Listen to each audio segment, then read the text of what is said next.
नमस्कार, IND 121 में आपका स्वागत है। मैं हूं आपके साथ नवीन पुरोहित और आज हमारे साथ चर्चा करने के लिए मौजूद हैं ADG चयन प्रज्ञा ऋचा श्रीवास्तव जी।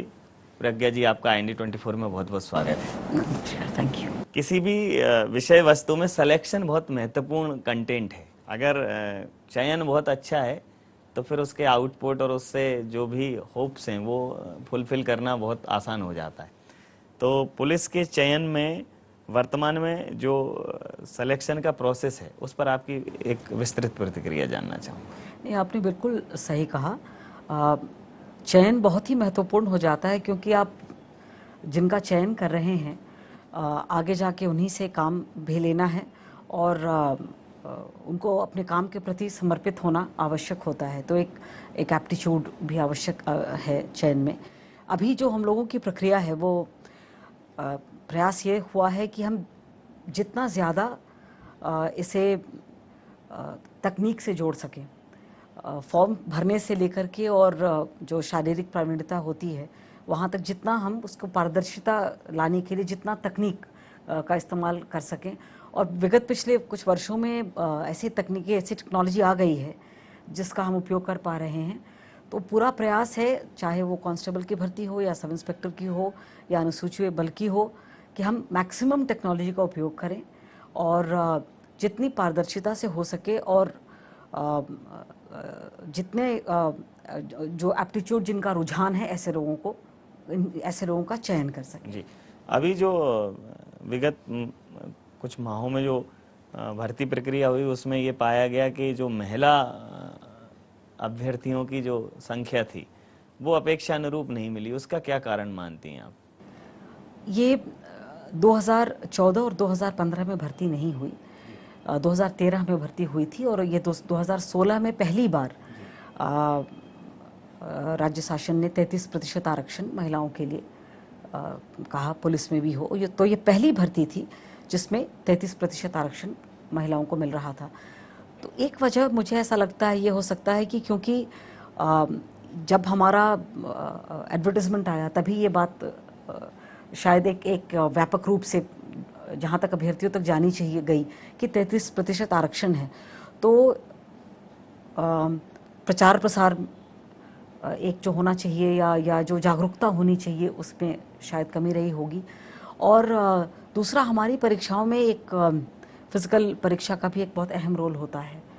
तो वहाँ भी हमने ऐसा पाया कि काफ़ी महिलाओं को क्वालिफाई करने में थोड़ी कठिनाई आई। जी, अब जैसे कॉलेज के स्तर पर जिन शासकीय महाविद्यालयों में NCC, NSS और स्काउट गाइड जैसी व्यवस्थाएं हैं, जो विंग्स हैं और जो ये सब बच्चों को शारीरिक और फिजिकल रूप से जो वो सब दक्ष करते हैं, और NCC तो लगभग एक अर्धसैनिक बल टाइप की उनकी पूरी परेड वगैरह होती है।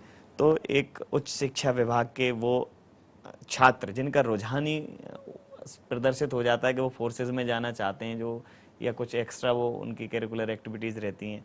दूसरा, महिला एवं बाल विकास विभाग जो अनुसूचित जनजाति से सीधे कांटेक्ट में रहता है, और अन्य कई विभाग ऐसे हैं जो इस महत्वपूर्ण विषय में योगदान दे सकते हैं, क्योंकि सीधा सीधा रोजगार मिल रहा है। अगर 33% महिलाएं सेलेक्ट होती हैं तो उन महिलाओं का सशक्तिकरण स्वतः हो रहा है। तो क्या आपने शासन के स्तर पर, विभाग के स्तर पर उनसे कोई इस प्रकार का कोई पत्राचार किया हो या कोई संवाद किया हो कि इस अगली बार जब भी भर्ती हो तो वो जुड़ें, व्यापक रूप से इसमें सहायता दें? ये आपने एक बहुत ही महत्वपूर्ण बात उठाई है। जो हमारे प्रयास हैं, ख़ास तौर पे जो ऐसे संवर्ग हैं जैसे महिलाएं हुई, जो मार्जिनलाइज्ड हैं, जो या फिर अनुसूचित जनजाति हैं या अनुसूचित जाति के हमारे अभ्यर्थी होते हैं, तो जब तक एक समेकित समग्र प्रयास नहीं होगा, आपने भी जिन विभागों के नाम गिनाए, बिल्कुल मैं जहाँ बैठी हूँ वहाँ से मेरा काम होता है अखबारों में विज्ञापन दे देना। अब अखबारों में विज्ञापन, वो अखबार हमारे आखिरी पंक्ति के आखिरी अभ्यर्थी तक पहुँचते हैं या नहीं ये मैं नहीं जानती। और तो लेकिन ऐसे जो महकमे हैं, जो विभाग हैं, जिनका जो जुड़े हैं लोगों से, उनके माध्यम से ये प्रचार प्रसार होना और ये बेहद ज़रूरी है। और आपने जो बात महिला सशक्तिकरण की कही, बिल्कुल न केवल जिन महिलाओं को रोज़गार मिलेगा वो आर्थिक रूप से स्वावलंबी होंगी, इसके अलावा जब सड़कों पर या किसी भी व्यवस्था में महिलाएं यूनिफॉर्म में दिखती हैं, ये मेरा निजी अनुभव भी है, तो जो व्यवहार होता है वहाँ पर, जो क्राउड का, भीड़ का, वो फ़र्क हो जाता है, ये दिखता है।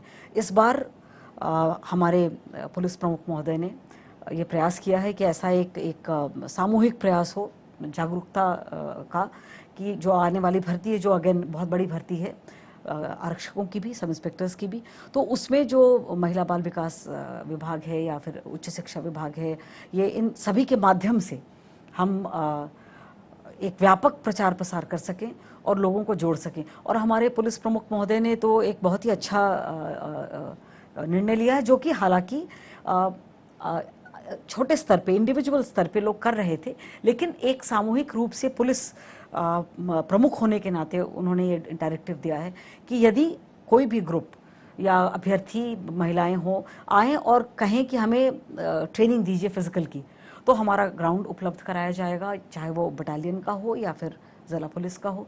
लेकिन जो लिखित परीक्षा है या फिर जो ऑनलाइन परीक्षा देने की बात होती है जहाँ तक, या फिर फॉर्म भरने की बात होती है, या इस बात की जागरूकता कि हाँ ये भर्ती हो रही है, इसके लिए आपने जितने विभागों का नाम लिया उन सारे, और इसके अलावा मैं मीडिया से भी अपील करना चाहूँगी कि एक वृहद प्रचार प्रसार हो कि ऐसी भर्तियाँ हो रही हैं, क्या खासियत है, इससे क्या लाभ होगा समाज को और क्या लाभ होगा उन अभ्यर्थियों को, इससे बहुत फर्क पड़ेगा। एक सामान्य जो है, एक जनरल परसेप्शन अगर देखा जाए, एक सामान्य धारणा ये है कि मतलब भर्ती माने भ्रष्टाचार और जिनके पास नहीं पहुंचता है, कुछ तो ऐसे हैं कि वो ये बिना सोचे समझे, बिना जाने ये इस बात को कोट करते हैं कि अरे भ्रष्टाचार तो लेन देन से ही होता है या संपर्क से होता है।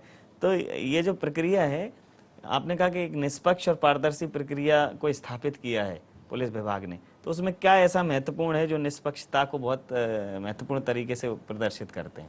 ये बड़ा दुर्भाग्यपूर्ण है कि भर्ती का सीधा इक्वेशन भ्रष्टाचार और लेन देन से किया जाता है, दुर्भाग्यपूर्ण है।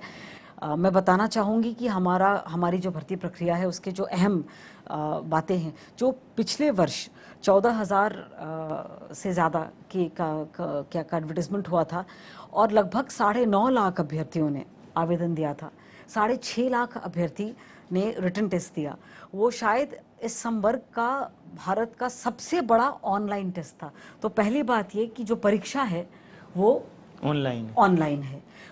दूसरा ये कि जहाँ जो सेंटर्स हैं वहाँ पर जो अभ्यर्थी जा रहा है उसकी वीडियो रिकॉर्डिंग हो रही है, उसके फिंगरप्रिंट्स बायोमेट्रिक लिए जा रहे हैं, जो ताकि जो सेलेक्ट होकर और 5 गुना की संख्या में हम नॉर्मली बुलाते हैं शारीरिक परीक्षा के लिए, तो वहाँ पर उन अभ्यर्थियों का फिर से बायोमेट्रिक चेक हो रहा है कि ये वही अभ्यर्थी हैं या नहीं जिन्होंने रिटर्न दिया था या जिन्होंने फॉर्म भरा था।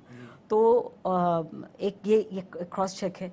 जो सबसे महत्वपूर्ण बात जो पिछली भर्ती से शुरू हुई है वो है जो कंप्लीट शारीरिक प्रवीणता की परीक्षा है, यानी कि कैंडिडेट आता है, 800 मीटर कंपलसरी है पास करना एक टाइम पीरियड में, उसके अलावा एक लंबी कूद है और गोला फेंक है। तो ये पिछली बार से हम लोगों ने शुरू किया है कि कैंडिडेट हमारे पास डॉक्यूमेंट चेक के बाद जब क्लियर होकर आ जाता है कि हाँ ये तैयार है, वहाँ एक RFID टैग लगा देते हैं, और तब से लेकर वो जब तक पूरी प्रक्रिया पूरी नहीं कर लेता, वो टोटल एंट्रीज जो हैं उसकी वो कंप्यूटराइज्ड है जी। तो ऐसा नहीं हो सकता कि मैं वो लंबी कूद कूदे और जो नाप रहे हैं वो इधर उधर फ्लैग कर दें। ये ये किसी प्रकार का जो एक मानव का इंटरवेंशन है किसी व्यक्ति का, वो दूर किया गया है। और जो रिजल्ट आते हैं, जैसे मैंने 800 मीटर की दौड़ में भाग लिया, तो वो बाकायदा एक स्क्रीन पर रिजल्ट आता है, तो सभी अभ्यर्थी देख सकते हैं कि भाई मैं इस लेन पर दौड़ा था, मेरा इतना समय है। और जाहिर बात है कि फिर आपको पता होता है कि जो हो रहा है वो सही, वो जो पहले होता था प्रक्रिया कि एक क्लॉक वर्क दापते थे, जो स्टॉप वॉच, और कैंडिडेट दौड़ेगा और जब वो ख़त्म करेगा तो वो स्टॉप वॉच। तो कई बार अभ्यर्थियों को लगता था कि भाई जैसा आपने कहा कि मेरा कुछ संपर्क होता, ये होता, तो वो शायद मेरे लिए थोड़ा पहले स्टॉप वॉच रोक देता। वो सारी प्रक्रियाएं ही अलग हो गई हैं। अब एक बार RFID टैग आपके पैर या हाथ में बंधा है तो आप हमारे कंप्यूटर और जो सबसे इम्पोर्टेंट चीज़ है वो पूरी प्रक्रिया को वीडियो रिकॉर्ड किया जा रहा है। जी जी। प्रत्येक अभ्यर्थी जैसे ही हमारे ग्राउंड पर आ जाता है, जब तक कि वो बाहर नहीं जाता तब तक उसकी वीडियो रिकॉर्डिंग अनिवार्यतः हो रही है। जैसा कि शासन की एक मंशा भी है कि हर थानों में एक महिला डेस्क हो, जितने भी प्रदेश में थाने हैं तो वहाँ महिलाओं की उपस्थिति सुनिश्चित करने की बात है। दूसरा, महिलाओं को 33% आरक्षण देने से महिला अभ्यर्थियों की जो संख्या बढ़ेगी, तो वर्तमान में जो पुलिस बल है कहीं ना कहीं संसाधनों की और खासकर ह्यूमन रिसोर्स की कमी से जूझ रहा है, बाकी संसाधन तो सेकेंडरी हैं। तो आपको क्या लगता है कि जिस प्रकार से शासन भर्तियों को लेकर प्राथमिकता दे रहा है, उसके इस नज़रियों को आप कितना सहयोगात्मक मानती हैं पुलिस की व्यवस्था को सुचारू बहुत ही सकारात्मक रुख है मध्य प्रदेश शासन का।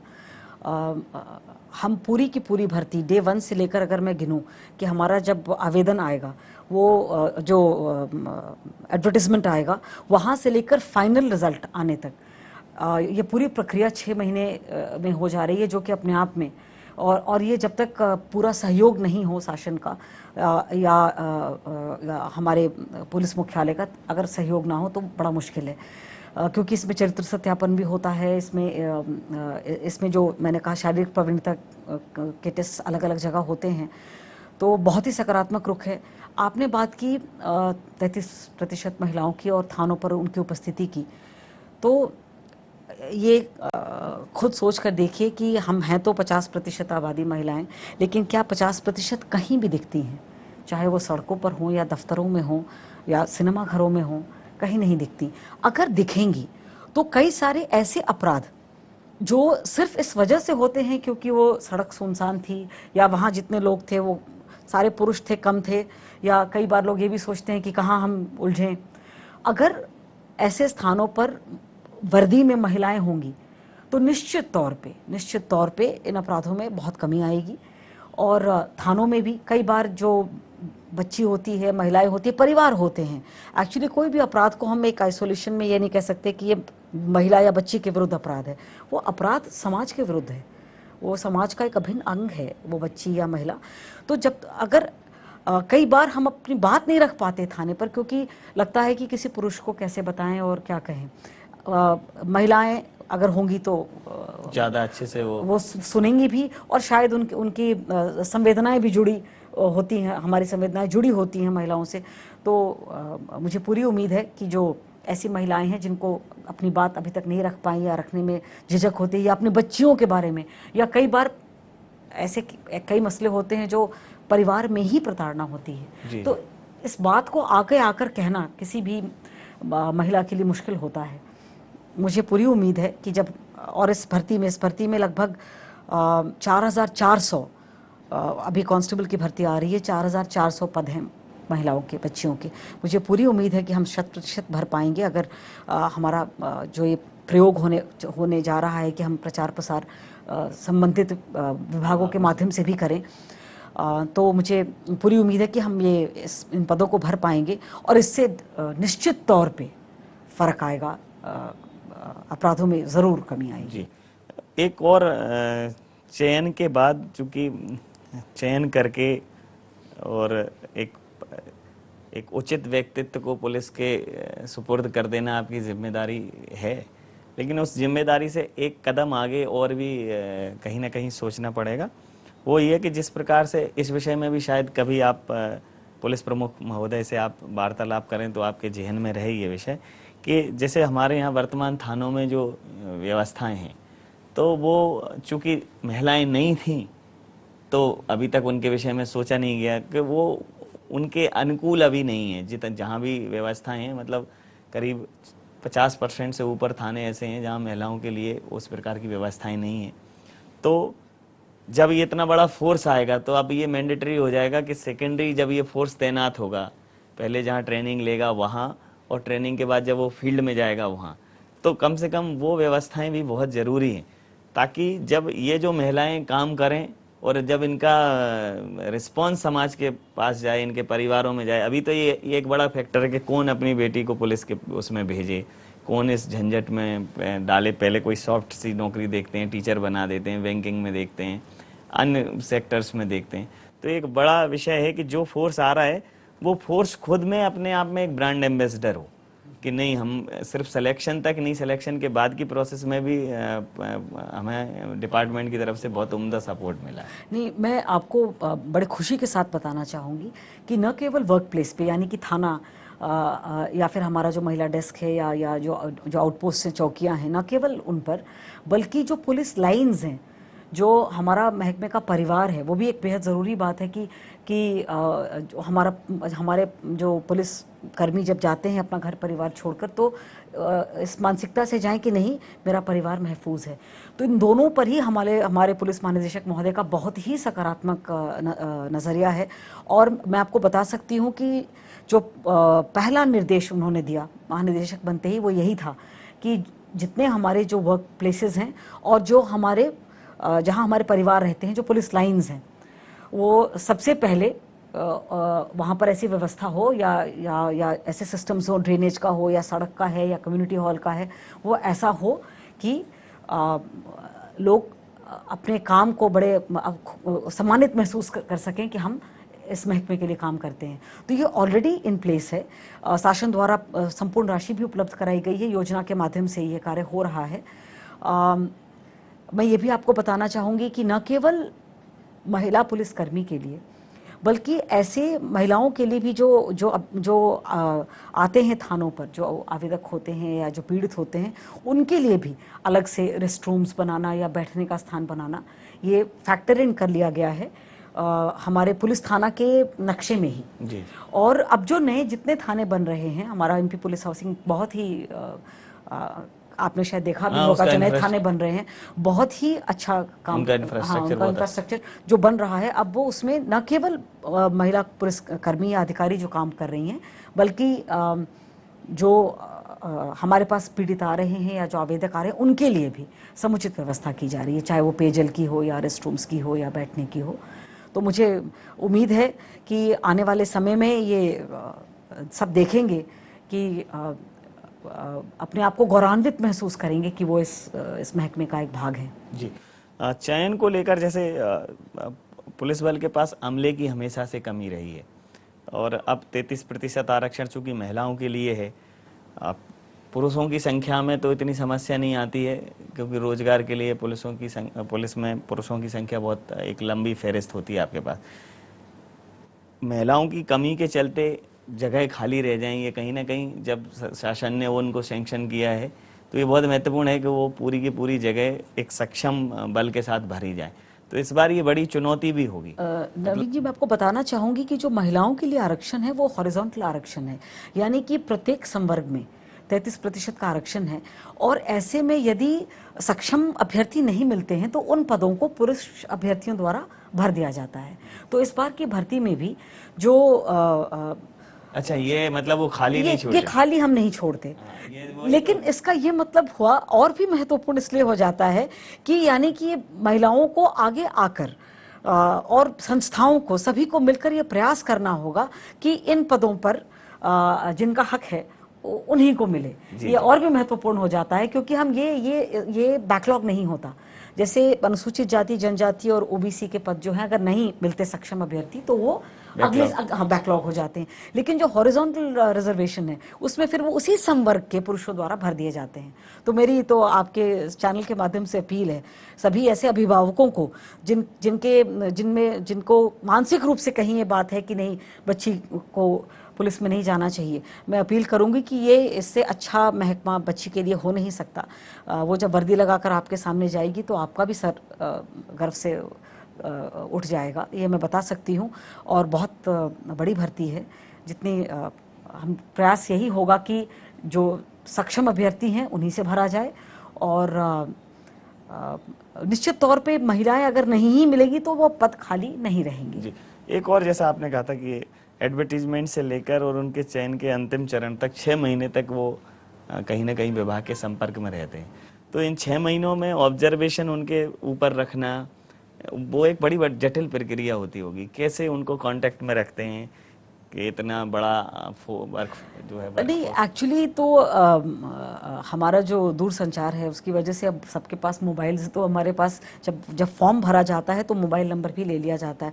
लेकिन जो हमारा तरीका है संपर्क रखने का, जो वैधानिक रूप से कोर्ट में वैलिड होता है, वो होता है हम यदि उनको रजिस्टर्ड पोस्ट से उनके दिए गए पते पर भेजें, या फिर हमारा आदमी यदि उन्हें बुलाना है शारीरिक प्रवीणता के लिए, या उनके फॉर्म में कोई कमी पाई गई है उसे भरने के लिए, तो वो सूचना एसपी साहब के माध्यम से वो जहाँ कहीं के रहवासी होंगी या होंगे, तो वहाँ पर उनको तामील कराना और 2 व्यक्तियों के सामने चस्पा कराना यदि वो अभ्यर्थी उस वक्त वहाँ, तो ये वैधानिक तरीका है। पर आपने जो कहा कि एक जीवंत इंटरेक्शन रखना, आप बिल्कुल सही कह रहे हैं। चूंकि लाखों की संख्या में अभ्यर्थी इन्वॉल्व होते हैं, तो ये हमारे दफ्तर में कम से कम जो भी हमें जो कहना होता है अभ्यर्थियों से, आपने बाहर देखा होगा एक सूचना पटल बनवा दिया है बड़ा सा, जिसमें हम बड़े तरीके से लिख देते हैं कि अभी ये प्रक्रिया चल रही है, अभी ये हो रहा है। और अगर रविवार को छोड़ दें तो बाकी 6 दिन सुबह पूरे ऑफिस आवर्स में, और कई बार जब भर्ती चल रही होती है तो ये दफ्तर 24 घंटे खुला रहता है, क्योंकि हमें भी पता है कि दूर दराज के गांव से पता नहीं कहाँ से चलकर लोग आते हैं सिर्फ ये पता करने, जिन्होंने अखबार नहीं पढ़ा हो या मिस हो गया हो, या तो वो चल कर आते हैं सिर्फ ये पता करने कि मेरा नाम है या नहीं, या मेरा क्या हुआ। तो मैं आपको बता दूं कि जब रिटन परीक्षा चल रही होगी, वो पूरे 1 महीने, जब रिजल्ट आ जाते हैं वो पूरे समय हमारा दफ्तर ये 24 घंटे खुला रहता है। हमारे पूरा स्टाफ वर्क करता है कि ताकि कोई कभी भी आ जाए तो जो रिक्वायर्ड जानकारी है वो उसको हम दे पाएँ। जी, जैसा आपने कहा कि ये जो जितने भी लोग हैं उनको इस तरीके से सूचना पहुंचाई जाती है, ये सब ठीक है, लेकिन सिलेक्शन में सबसे महत्वपूर्ण, जब ये लोग सेलेक्ट हो जाते हैं, जो जितने भी लोगों को सिलेक्शन हो जाता है, तो सिलेक्शन के बाद कहाँ इस विभाग की जो है कि हमारा दायित्व समाप्त हो जाता है, हम चयन कर, और जहाँ जहाँ से हमारे पास आते हैं इंडेंट कि हमें इतने लोगों की ज़रूरत है, हम उन विभाग को सुपुर्द कर देते हैं और हमारी जवाबदारी वहीं समाप्त हो जाती है। अच्छा, ये मतलब विभाग बार उनको जाता है? हाँ हाँ, वो क्योंकि जो प्राथमिकताएं होती हैं और हमारी जो आहर्ताएं होती हैं वो भी अलग हैं। जैसे विशेष सशस्त्र बल के लिए अभ्यर्थाएं अलग हैं, वो शारीरिक मापदंड अलग है, और तो जो कैंडिडेट होता है वो फॉर्म में सेंट्रलाइज्ड ही सिलेक्शन हो रहा है। हाँ, ये कंप्लीट सेंट्रलाइज्ड सिलेक्शन है, ये प्रोफेशनल एग्जामिनेशन बोर्ड के माध्यम से कराया जाता है। तो जब वो फॉर्म भरते हैं तो फॉर्म में ही वो भरते हैं कि उनकी प्रथम प्राथमिकता क्या होगी। तो वो मान लीजिए हम 15 या 16 अपने जो इंटरनल डिपार्टमेंट्स हैं उनके लिए भर रहे हैं, तो वो बाकायदा लिखा होगा कि कितने पद किस में हैं, और यदि वो अभ्यर्था जैसे टेक्निकल पोस्ट हैं तो उनके लिए साइंस का बैकग्राउंड होना ज़रूरी है। यदि मेरी आहर्ता वो नहीं है और मैंने भर दिया तो जाहिर बात है कि मैं डिस्क्वालीफाई हो जाऊंगी। लेकिन वो सारी आहर्ताएं बताई गई हैं और वो पूरा का पूरा वो एक बार में ही वो पूरा भरते हैं। जब रिटर्न रिजल्ट आ जाता है उसके बाद पुनः 10 दिन का समय दिया जाता है यदि कोई अपना विकल्प बदलना चाहे। जी, एक और महत्वपूर्ण प्रश्न है कि जैसे आपने कहा कि जब ये रिटर्न परीक्षाएं आयोजित होती हैं तो ये मध्य प्रदेश में पूरे प्रदेश के अंदर मतलब सेंट्रलाइज्ड होती हैं कि अलग अलग उस पे होती हैं स्थानों पे? जैसे पहले चयन होता था तो एसपी मतलब जिला मुख्यालय में होता था, या जो फिजिकल उनके टेस्ट होते थे तो वो जिला मुख्यालय पे हो जाते थे। तो अब ये क्या ये सेंट्रलाइज नहीं, ये सेंट्रलाइज नहीं है। इनफैक्ट जहाँ तक मुझे याद आता है पिछले बार लगभग 42 ज़िलों में कांस्टेबल की परीक्षा आयोजित की गई थी। ये प्रोफेशनल एग्जामिनेशन बोर्ड करता है, ये उनका दायरा है कि वो क्योंकि और ख़ास तौर पे अब ऑनलाइन है तो जितने ज़्यादा सेंटर्स होंगे उतना क्योंकि ऑनलाइन में हम एक सीमित संख्या को एक बार में ले सकते हैं, तो 3 शिफ्ट में या 2 शिफ्ट में। पर ये प्रोफेशनल एग्जामिनेशन बोर्ड द्वारा कराया जाता है, फिर वो हमें सूची दे देते हैं कि ये इतनी जगहों पर हो रहा है और इतने समय में होगा, और प्रत्येक सेंटर पर ज़िला पुलिस अधीक्षक द्वारा बल लगाया जाता है, या ताकि एक काउंटर चेक भी रहे। जो प्रोफेशनल एग्जामिनेशन बोर्ड वाले तो रहते ही हैं, पर काउंटर चेक के लिए ज़िला बल भी रहता है कि उनको असिस्ट करने के लिए कि भाई जो अभ्यर्थी आया है, जो फोटो है वो वही है या नहीं, और एग्जामिनेशन सुचारू रूप से संपन्न हो। टेस्ट उनका फिजिकल टेस्ट पिछली बार हम लोगों ने 6 स्थानों पर कराया था, क्योंकि बहुत बड़ी संख्या थी और तो 6 स्थानों पर कराया था। लगभग 1000 अभ्यर्थी प्रतिदिन बुलाए गए थे। 10 दिन तक चला था और आवश्यकता पड़ने पर इसको एक्सटेंड करके हम 12 या 15 दिन भी कर सकते हैं, पर ये 6 जोनल हेडक्वार्टर्स में किया गया था। इस बार भी जिस तरीके की संख्या है, मुझे लगता है हम 6 जोनल हेडक्वार्टर्स पर ही करेंगे। लगभग फिर से 14,000 के आसपास की भर्ती है, तो 6 जोनल और अलग समितियां बनती हैं, एक आईजी हेड करते हैं उनको, पूरी व्यवस्था लगाई जाती है। जो अनुसूचित जाति जनजाति के हमारे अभ्यर्थी होते हैं उनको आने जाने का किराया भी दिया जाता है, पूरी व्यवस्था लगाई जाती है। इस पूरे परिचर्चा का अंतिम और सबसे महत्वपूर्ण प्रश्न के जो नए अभ्यर्थी हैं या जो इच्छुक हैं पुलिस विभाग से जुड़ने के लिए, उनके लिए आपका संदेश? ये पहला कि बिल्कुल जुड़िए, क्योंकि जितना आप सम्मानित महसूस करेंगे इस महकमे में आकर, उतना सम्मान शायद कहीं नहीं मिले। यदि आप में ज़रा भी जज्बा है कि आप दूसरों की मदद करें, या समाज में कुछ कई सारा, मैं अखबारों में भी पढ़ती हूँ, सामाजिक कार्यकर्ता होते हैं, तो एक अच्छे पुलिसकर्मी से बेहतर सामाजिक कार्यकर्ता शायद कोई नहीं होता। तो आपके दिल में ज़रा भी जज्बा है कुछ करने का, कुछ अलग हट के करने का, तो भी आइए। यदि आप समाज से जुड़ना चाहते हैं, जो हमारे समाज के जो मार्जिनलाइज्ड वर्ग हैं उनके लिए कुछ करना चाहते हैं, तो बिल्कुल ही आइए। यदि आप समाज सेवा में रुचि रखते हैं तो इससे बेहतर स्थान आपके लिए कोई नहीं है। बिल्कुल ही निष्पक्ष और पारदर्शी भर्ती है। अपने दिल में एक ख्याल भी नहीं लाइए कि कहीं किसी से मिलना है या किसी के संपर्क की आवश्यकता है, बिल्कुल नहीं। ये ऐसी भर्ती है जहां आप जिस लेवल पर जब चाहेंगे और जो इनपुट चाहेंगे कि आपको कुछ जानना है कि भाई मेरे साथ ये क्यों हुआ या क्या हुआ या किसी और के साथ ऐसा क्यों हुआ, तो हम आपको बिल्कुल वो जानकारी देंगे। आगे आएं और मध्य प्रदेश पुलिस सेवा को ज्वाइन करें, ये आप सबसे मेरी अपील है। पुलिस से बेहतर, एक अच्छे पुलिसकर्मी से बेहतर शायद ही कोई दूसरा सामाजिक कार्यकर्ता हो। पुलिसकर्मी की इससे अच्छी दूसरी परिभाषा नहीं हो सकती।